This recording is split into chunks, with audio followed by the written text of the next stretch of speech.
Watching Kyle's unboxing videos again? Yeah, he always finds the coolest... No way! A robot dog? Gotta ask where he got it. Or use your Samsung Galaxy S24 Ultra. Just draw a circle around the dog on your screen, and it shows you where to buy it right in the app. Whoa, I just learned a new trick. And that for once, I beat Kyle to the next big thing. Circle it, find it with the new Galaxy S24 Ultra and circle the search with Google. Get yours now at Samsung.com. Internet connection required. Results may vary based on visuals.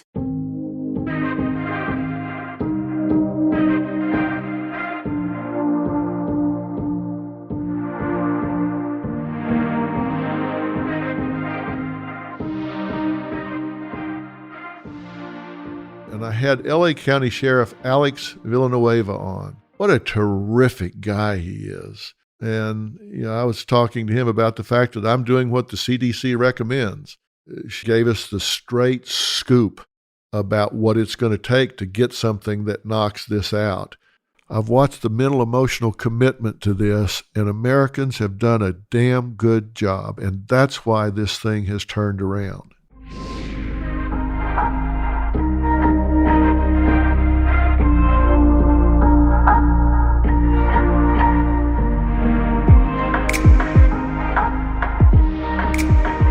Hey, it's Dr. Phil, and it's Tuesday, fill in the blanks. So this is our 39th day of lockdown, and I'm just curious how everyone is doing.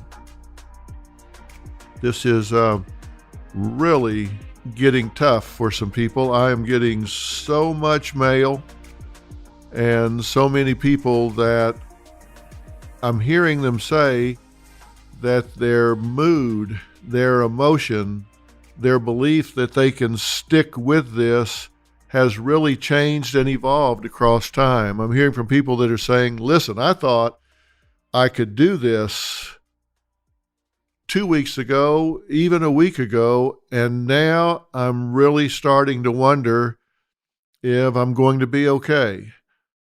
I talked to a good friend of mine today whose daughter is in New York, and I know her, and she's in her 20s and tough. I mean, really tough. And he said last week she was just crying. She's been in her apartment, hasn't been outside taking a walk or in the sun. And she was saying, Dad, I just don't know. I don't know if I can take this. The stress is getting to me. I'm lonesome. Nothing interests me. I'm just feeling like, what's the point? And you just really think, how could that be with just being 30 days into this, which was last week, and now it's 39 days. And he actually says she kind of maybe hit bottom and is doing a little better now. But I'm wondering how you're doing. I'm wondering if this is really, really starting to take its toll on you. We're seeing an awful lot of people out there saying enough's enough and too much is too much, and this is too much. So we're seeing protesters out there saying we're not taking this anymore, et cetera, et cetera. I just really plead with everybody to recognize that there's a right way and a wrong way to turn this back on. And is it having an adverse effect on our world? Of course it is. I was just hearing from some of my financial people that oil, for the first time in history, is minus $37.63 a barrel for May futures for U.S. crude. Now, you're probably thinking, how in the world can oil be minus $37 a barrel? Well, what they're saying is for May contracts, people are saying, I'm not going to pay anything for May oil that I would have to take delivery on in May, because I have so much oil in my tanks, I would have nowhere to put it. If you delivered it to me in May, I would have nowhere to put it. So people were dumping, nobody buying, and so it started tumbling. It went down 305%. It dumped $55.90 a barrel. So it's now minus $37.63 a barrel. first time in history that it's gone. It was down over $40 a barrel earlier. It finished at $37.63 on the negative side. That's how bad it's gotten. A week ago, I said a quarter of Michigan's workers were unemployed. I read over the weekend that half of California's workforce is unemployed, and so therefore filing for unemployment, which is why I'm saying there are adverse effects to staying in quarantine. There are adverse effects coming out of quarantine, and both have to be weighed.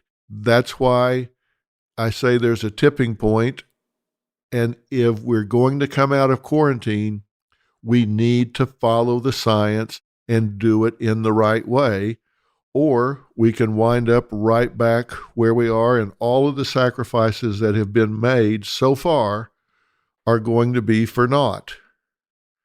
Now, I've spent 23 years in the public eye, and I've been misquoted and misinterpreted and all a lot, but I just kind of take it in stride and decide, that's just part of it. And I never whine about it as much as I sometimes want to. Instead of complaining about being misquoted or misinterpreted, misspun, I talk about just what my position is.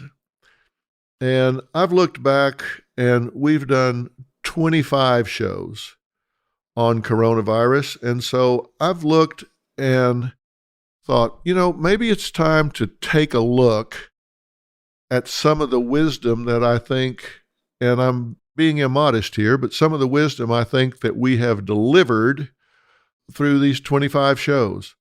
I go all the way back to March 19th. We did a show on coronavirus parenting under quarantine. And we had Donna Tatro on. She's a parenting expert.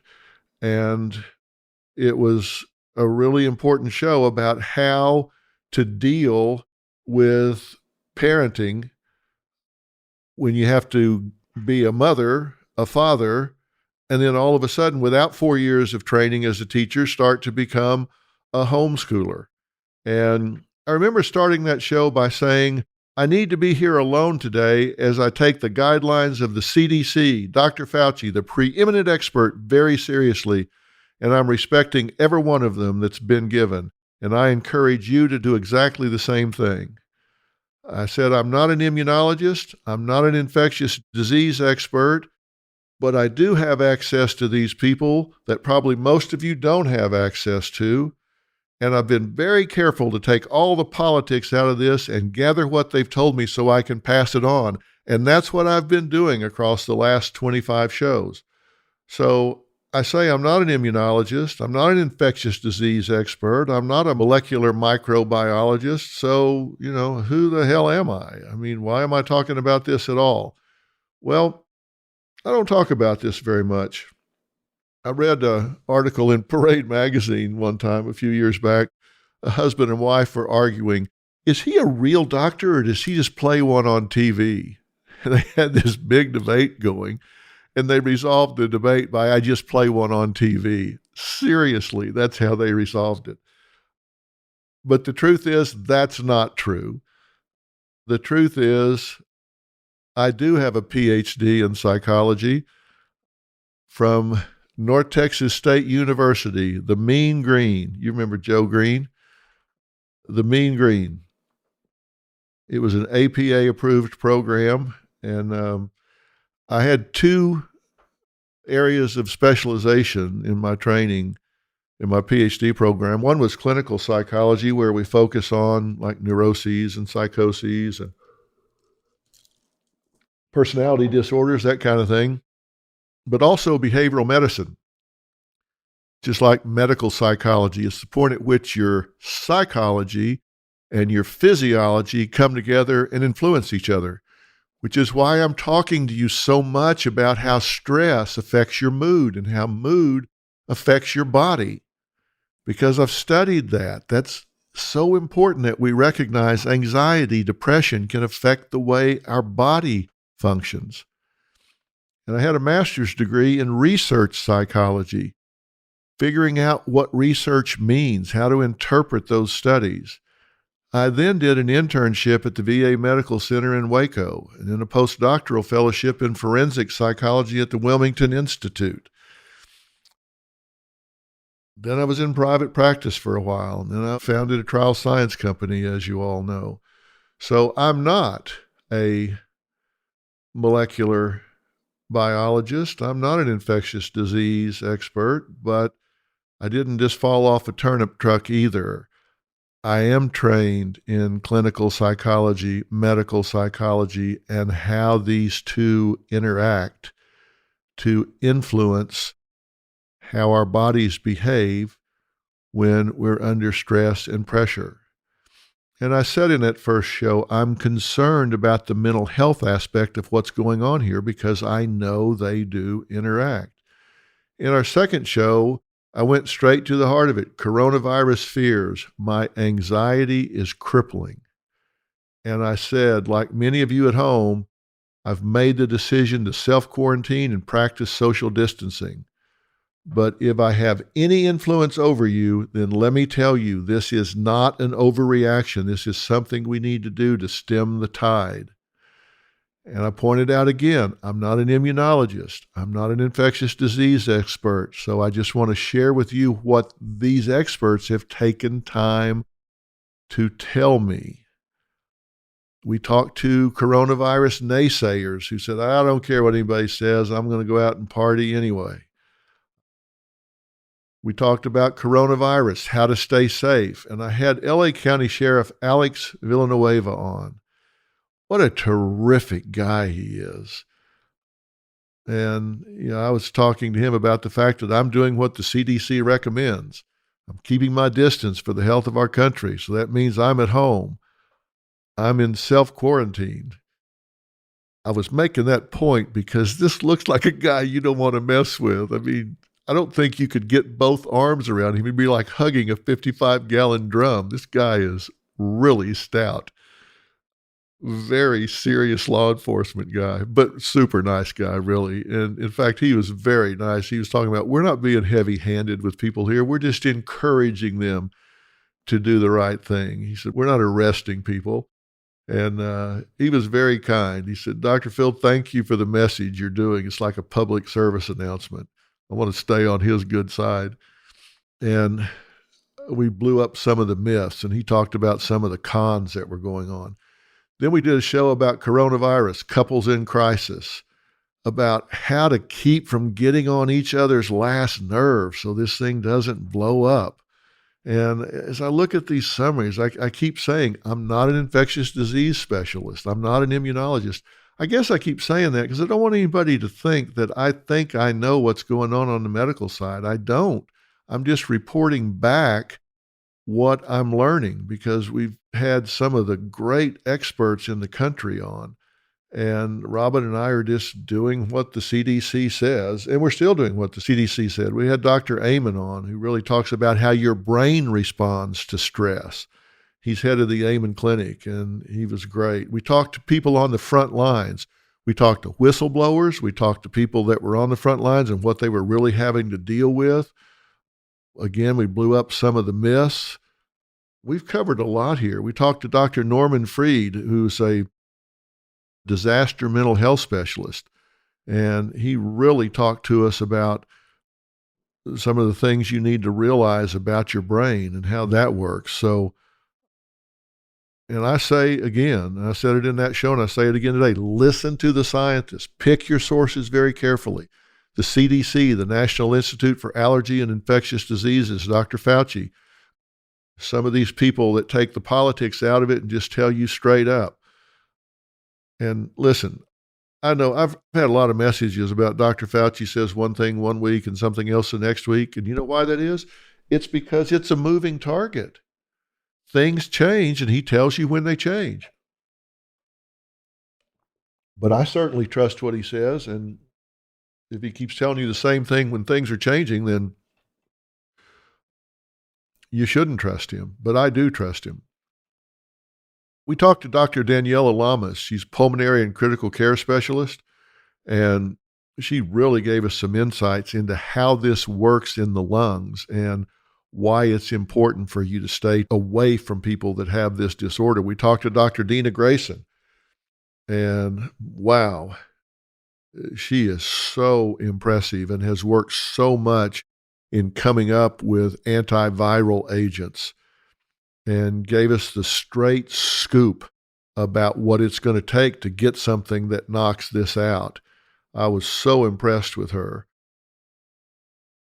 That was great. We talked about sobriety in this time of crisis. I'm so worried about addicts and alcoholics who depend on their meetings and their 12-step system, and they can't do it when they're in isolation. They don't have that human contact. And, that's so hard, and I hope they use the technology. And we talk to people that have been branded and scorned. Sometimes when people get this, people really judge them. They really turn on them and start judging them and ostracizing them and accusing them of doing something wrong. Well, if you get this virus, it doesn't mean you've done something wrong. This is a highly contagious virus, so you shouldn't be judged for it just because you got infected. It is a highly infectious sort of thing. We talked about miracle cures and what really might treat COVID-19, and we had Dr. Susanna Nagy on. She's Associate Dean with regard to infectious diseases, and she's such an impressive woman. She's got an MD from Johns Hopkins School of Medicine, and she did an internal medicine training at Duke University, and she's director of infectious disease research at Duke, medical director of clinical research at Duke, and we got some really straight scoop out of her. It was just great, and all of that's available online if you want to take a look at it. And it's very clear that progress is being made here. I mean, progress is clearly being made. And, I think one of the most impressive people that we've talked to is coming up this week. And it hasn't aired yet, but it's coming up this week. And you're going to be hearing from an expert by the name of Glanville. And he is working on antibodies and is going to tell you some things that are going to lift your spirit like you will not believe. I'm not going to give it all away, but you're going to hear him say some things that are going to make you smile, going to make you think, you know what? That light at the end of the tunnel is not an oncoming train. You're going to hear some things from him that are going to be very, very exciting. And this guy is serious. He's the doc that was featured in the Netflix special Pandemic. Had to do with the SARS outbreak in 2003, and he is very active right now. And it's Dr. Jacob Glanville, and he's going to say some things that are going to make you very hopeful about what's coming up. And it's something that can impact what goes on this summer and what can happen before a second wave can come in here and just really ravage us like it did when the pandemic of 1918 happened and so many hundreds of thousands of lives were taken, most of them taken in the second wave. So you're going to hear some things from him that I think you're going to be very heartened by. So I really hope you'll watch that show coming up this week. Now, the big thing I want to talk about is the longer this goes on, the worse the stress is. And I think I've said to you before, if somebody told me that I could only control one thing and I wanted to make someone insane, what would I want to control? It would be sleep. It would be their sleep. And stress involves sleep patterns, in a major way. There are 3 stages involved in stress. There's the alarm phase. That's where we're more energized. That's that fight or flight reaction where we get adrenaline and cortisol. And then there's the resistance phase. That's where stress gets chronic. We aren't as energized and wired, but we're still more alert. I mean, we're just kind of bug-eyed looking around. And then there's the exhaustion phase. It's the depletion of our bodily systems. It's a natural consequence of ongoing elevated cortisol. And cortisol stops us from getting deep sleep, and it compromises the body's ability to create the happiness hormone serotonin. So it isn't important that you go look these things up. It's just that there are 2 chemicals in the body that work against each other when you're under stress. One of them keeps you from getting sleep, and sleep keeps you from creating a chemical in your brain that you need to feel happy, to feel pleasure. So it's really important that if you're not getting good sleep, let me encourage you, do something to change that. And I've got some tips for that. I'm Katie Maloney, I'm 37, a divorcee, and I'm out here falling in love every day with myself. And I'm Dana Cathan, 33, former needy mess, and delusional Leo, but I've never been happier. Never been happier. You know that. Good. The foundation of this podcast is for people who want to live their life unapologetically. It's a safe space for anyone who's going through a transition in their life or just dealing with the regular bullshit. It's a religion. We're not saying that we're looking to start a coven, but that might be why we started but this we're podcast. not saying that. Join our cult. Community. The coven. Religion. Okay, let's just stick with community. Listen to the podcast. Listen to the podcast. And these are behavioral tips. This isn't medical. This is behavioral. These are things you can do without taking a sleeping pill, without taking some chemicals. And number 1 is you need to create that soft place to fall. You need to create that sanctuary, that place that there are just nothing to keep you awake. And one of the things you've got to get rid of are what we call blue light. Blue light emits from computers, from iPhones. It can even come from your alarm clock. Blue light is on the spectrum, and it does something to the brain that keeps it alert. Now, I got something that's a shield that I put on my iPad where I can still see the screen clearly, but it blocks blue light. So if I get in bed and I'm watching something on my iPad or whatever, it takes out the blue light so it doesn't trigger my brain in that way. And it was like $5 or $10 or something, and I got it to fit the screen. I ordered it. I don't know if I got it from Apple or Amazon or somewhere, but it's just a simple, clear, it looks clear, but it's not. It blocks out certain rays, and I put it on my screen so I didn't have blue light in there.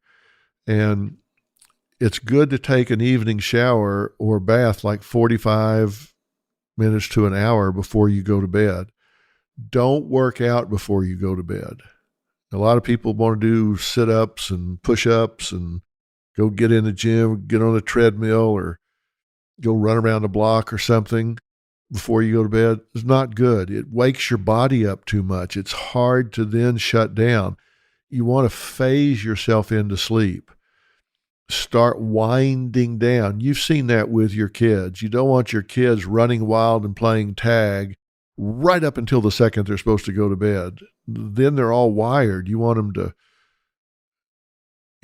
play for a while, then read a book, then take a bath, then lay in bed and hear a story. You're phasing them down. Do the same thing with yourself.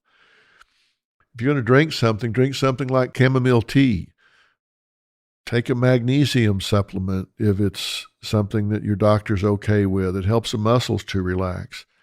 And I find it really helpful to practice gratitude. I think it's great to keep a pad beside your bed, because if you wake up at night and your mind's racing about things, oh my God, I got to do this tomorrow, I got to do that tomorrow.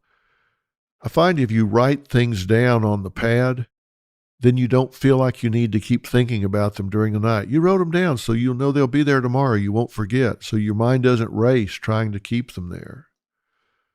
And then you can really practice the deep breathing that I've talked about. 3 seconds in, 6 seconds out. 3 seconds inhale, 6 seconds exhale. That gives you a good oxygen carbon dioxide ratio, and it will really help your brain start to gear down. So that can help you get sleep. And if you can wake up rested, your ability to tolerate the stress, to tolerate the demands, to tolerate the confinement that you're going through will be a whole lot better off. Because I don't care what anybody's telling you. I don't care what you want or how bad you want it. There's no way they're just going to throw the gates open and we're going to go racing back out there and be right back to our lives like we were in a matter of weeks. It's up to your governor. It's up to your mayor. But they're going to set a date, and then they're going to start phasing. And I don't know if you've read what the federal government has come up with, but they've come up with the 3-phase program. And I took about 3.5 hours to really figure out what all of that meant. And so I want to translate that in case you got as lost in it as I did. I took about 3 hours. And before you even get to the first phase, then they go through what's called gating. And that means there has to be a downward trend for 14 days. And we're talking about a downward trend of symptoms, a downward trend of COVID symptoms, a downward trend of any kind of other disease symptoms, any kind of flu or temperatures, anything like that. A downward trend in the percentage of positive tests. Everything has to be trending down consistently for 14 days before you can even get to phase 1. And so if you're in a place that's still having 2 days down, 1 day up, 2 days down, 3 days up, you're not even going to get to phase 1. And most of the governors and most of the mayors are following this. And the hospital has to be in a situation where they can treat patients without crisis care. And they have to be able to test all at-risk frontline people for the virus and for antibodies. And we're way behind on testing. So they got to be able to say, okay, all of our frontline people are at risk. We have to be able to test them to see that they don't have the virus and if they have antibodies. Then the state has responsibilities where they have to have test sites where they can pop up a site if they start to get a hot spot. And they have to be able to track if people start showing up positive for the disease. They have to have what they call sentinel sites. If there are asymptomatic people that are showing up around older citizens or in low socioeconomic areas or areas where minority. They have to have a good healthcare system. They have to have plenty of PPE, ICU, and equipment enough to handle a surge. So if we go back out and there's a surge, your healthcare system has to show that they're going to have enough to handle that.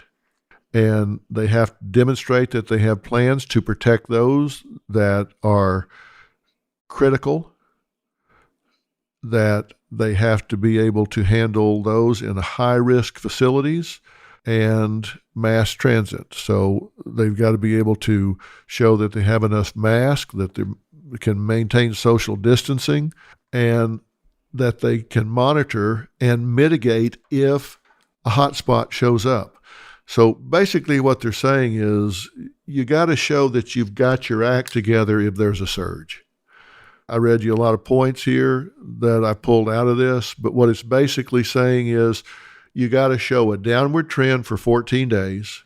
You got to show the ability to protect your frontline people, and you've got to be able to demonstrate that if there's a surge, that if it goes south on you, you can handle it without overwhelming the system. And if you can show that, then you get to phase 1. And if you can't show all of that, then you don't even get to phase 1.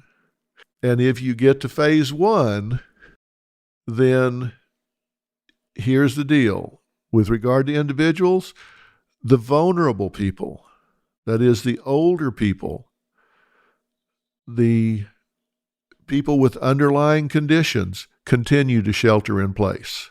And if you are a family member of one of those folks, then you have to isolate yourself when you come home. If you go back out into the world and you're coming home to someone that is elderly or has an underlying condition, you have to isolate yourself from them in some way.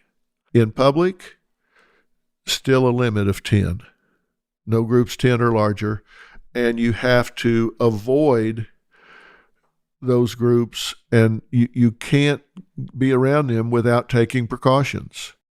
Socially, no groups 10 or more without social distancing, and you have to minimize non-essential travel. Employers have to encourage telework and return their workforce in phases. No common areas. So like a cafeteria or lunchroom, no, can't do it.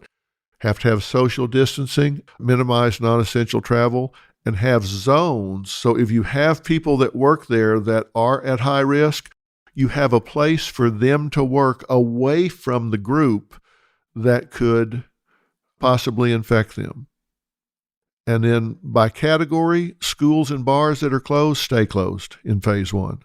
Nursing homes, for example, that are locked down, no outside visitors, they stay locked down.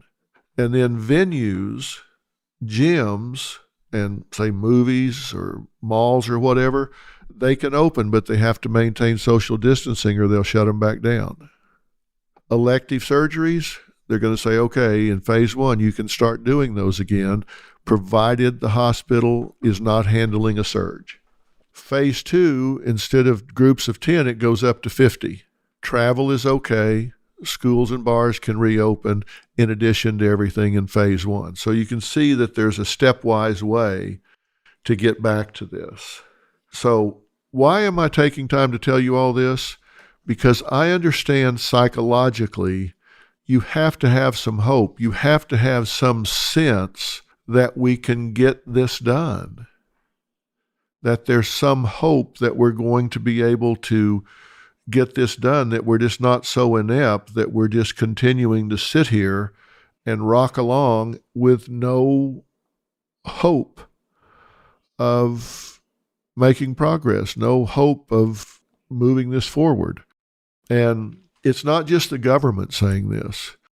There's a public health advocacy group called Resolve to Save Lives. It's run by Dr. Thomas Frieden. He's a former director of the CDC.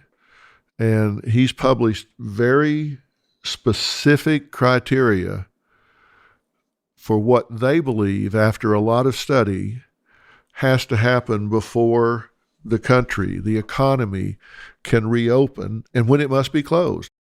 And they're saying some of the same things, that before you can reopen our country, that you have to have declining cases for 14 days in a row. And you have to have tracing of 90% of the contacts for someone that is infected to have an end to health worker infections as well. If you have health workers that are infected, you can't open the country. You've got to have an end to that. And you've got to have recuperation places for mild cases and other goals that are going to be tough to reach, but those are kind of some of the big pieces. And they say that you need to reopen this like a faucet that you're opening gradually, first a trickle, then a flow, not just allow floodgates to just flood the city all at one time. And that if we'll work together, that day is going to come sooner rather than later. They talk about something that I think is really interesting. They say that pretty soon America's going to start getting divided into two classes, kind of like Dr. Seuss when he wrote about the star-bellied Sneetches, where you had these characters he came up with called Sneetches, and there was those that had stars on their bellies and those that didn't have stars on their bellies. And what they're saying is that's what's getting ready to happen here, because presumably we're going to have this whole group of Americans when testing starts in earnest.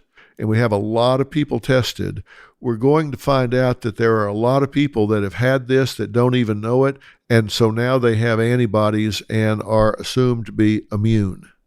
So you're going to have one group of people that have immunity, and then you're going to have a group of people that are still vulnerable. And this is going to be a real scary situation, because those with antibodies are going to be able to travel and work, and everybody else is going to feel like they're being discriminated against. They can't go. They have to stay home. They can't earn money. They can't go anywhere. Already, we've got people that have antibodies, and so they assume that they're safe. They can't get it or they can't give it. And so they're able to be on the front lines and do high-risk jobs without any fear.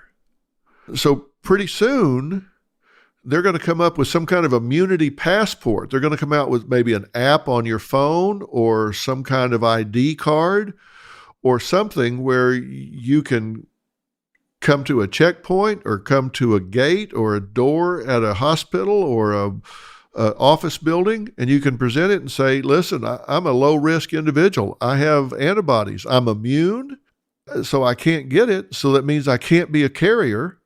I can't get infected, and I can't infect others. So they're going to have a huge leg up. They may get your job.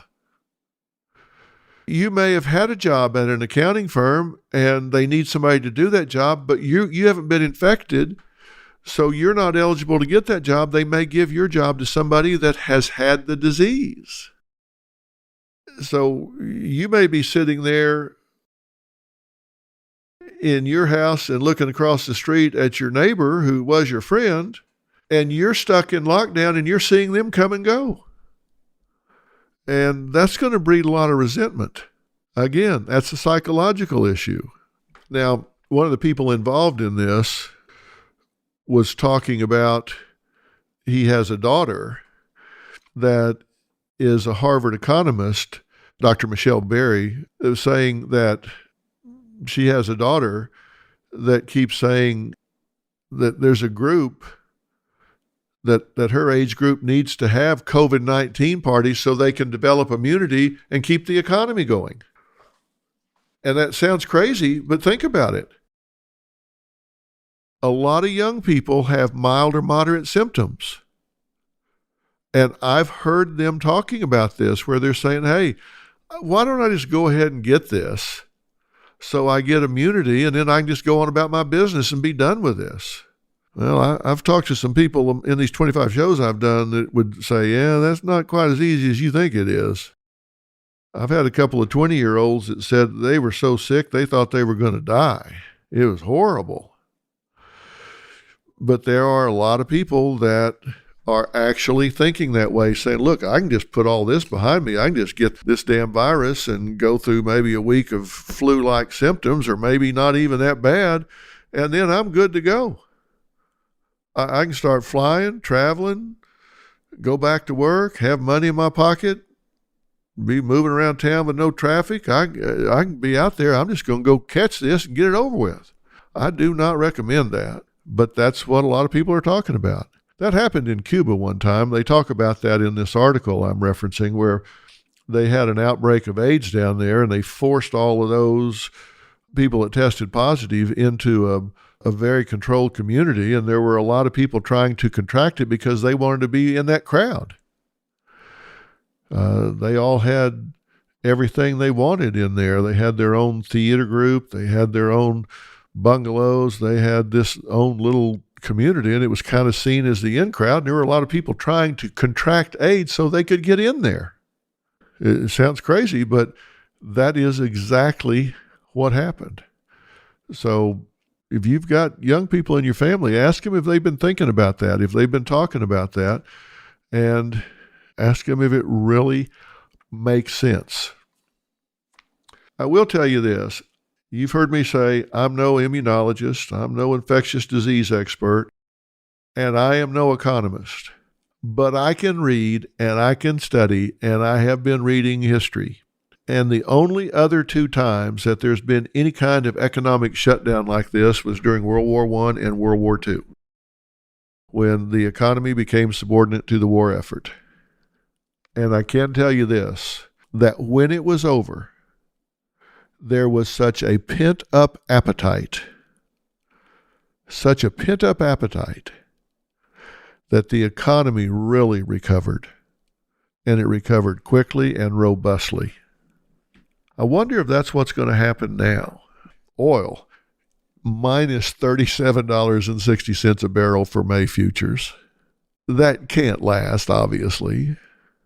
But I wonder is when the economy gets turned back on, if there's going to be such a pent-up appetite for everything that when people get jobs again, when they get cash flow again, if it's just going to turn things back on in such a way that we have a really big rebound.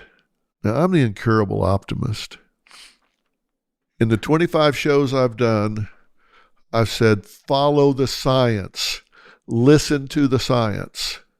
There will come a tipping point where there's more risk to stay in quarantine than there is to come out of quarantine. I don't know when that will be, but I know whenever that is, because we'll never get to zero. We'll never get to zero cases. Whenever that is, science will tell us that. Science will say this is now a calculated risk. That there will be a right way and a wrong way to get back out there. It will be with phases and conditions. That's what science is telling us.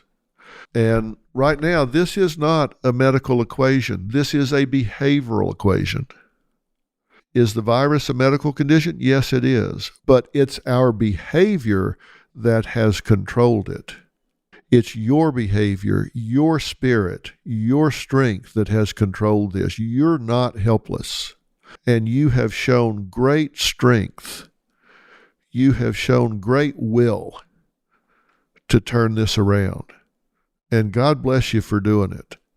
Being in isolation is a very altruistic thing because most of the people in isolation are not in a high-risk group. And so you've done it to help others more than yourselves. And God bless you for doing that. You've done it to help others. It's a very altruistic thing. Of course, you've done it to help yourself, but you've made tremendous sacrifices for those that would probably have a worse time of it than you. Let's not go through all of this and then go back out there in such a hurried fashion that we have such a spike, such a surge, that we wind up right back to day one, right back where we were, where it's spreading like wildfire and we have to go back into quarantine again and start it all over. We've done such a good job as a country. All of those projections that were made with the models of 250,000 people dead, those weren't off because people were incompetent. They were off because they underestimated the ability and willingness of the American people to make a sacrifice. And they'll say, oh, no, we took into account quarantine and social distancing and all that. Yeah, but they didn't take into account how far Americans were willing to go. And critics will say, yeah, there's still people out there having backyard parties in secret. There's still people meeting up and dating in secret and all. There's always a critic. There's always somebody to find fault with what's going on. But I'm telling you, in the main, Americans have done a damn good job here. They've done a damn good job here. And like I said, I'm not an immunologist. I'm not an infectious disease expert. But I am a behavioral expert, and I've watched the behavior. I've watched the spirit. I've watched the mental, emotional commitment to this, and Americans have done a damn good job, and that's why this thing has turned around. They certainly haven't given us a vaccine. They certainly haven't given us billions of doses of antibodies. We've controlled this. We've controlled this by being in isolation, playing by the rules. So let's stick with it just a little bit longer. Let's stick with this. And if we need to follow a certain phased program to get back out there, let's do it. I mean, it's going to happen very soon, so let's do it. I mean, New York today, I think they had less than 500 deaths for the first time since April 2nd. I mean, it's declining. That means even Governor Cuomo said, I think we've reached our apex and we've started down the other side. That's the hot spot of the world. They're saying we've started down the other side. This has turned around, it appears. Now, could it surge again tomorrow or something? Yes, it could, but it appears that we're trending in the right direction. Let's hang in there just a little bit longer and let this turn around. I know you can do it. I know I can do it. It's been easy for me because I'm a homebody. Okay, I'm going to quit giving you a rah-rah speech, but I'm going to tell you from where I sit, from a psychological, mental, emotional, behavioral perspective. I've seen what everyone has done and what everyone is doing. And listen, there are people out there protesting in the streets to open everything up now. This is America. People have the right to express their views. Maybe they're right. It's not one size fits all. Different states, different counties, different communities have different levels of need. Maybe they're right. I don't know. It's not my position to judge them. But this is America. Everybody has a right to express themselves. But you do what's right for you. Look around you. Do what's right for you. Look at the number of cases. Look at the death count. Do what's right for you. Model effectively for your children. And if that means expressing your views, it means getting a sign and going out and protesting or whatever, do what you feel like you have to do, but do it responsibly. We'll talk again. And listen, tune into the shows. We're doing some really good shows. I'm the shameless plug here, but we're doing some good, responsible shows with top drawer experts. You know, I look at the experts we've had on. We've got, 4 with ties to Harvard, Duke, UCLA, USC, Johns Hopkins. We're having the best experts in the world on to tell us the truth. No politics, just science. You're going to hear the truth. You can find everything they've had to say on our website and on Dr. Phil YouTube channel. You can find everything Dr. Nagy has had to say, Dr. Glanville has had to say, Dr. Freed has had to say, Dr. Amen has had to say. All of these people have had to say. Because I'm not pretending I know what the deal is. I'm just bringing you the people that I know for damn sure know what to say.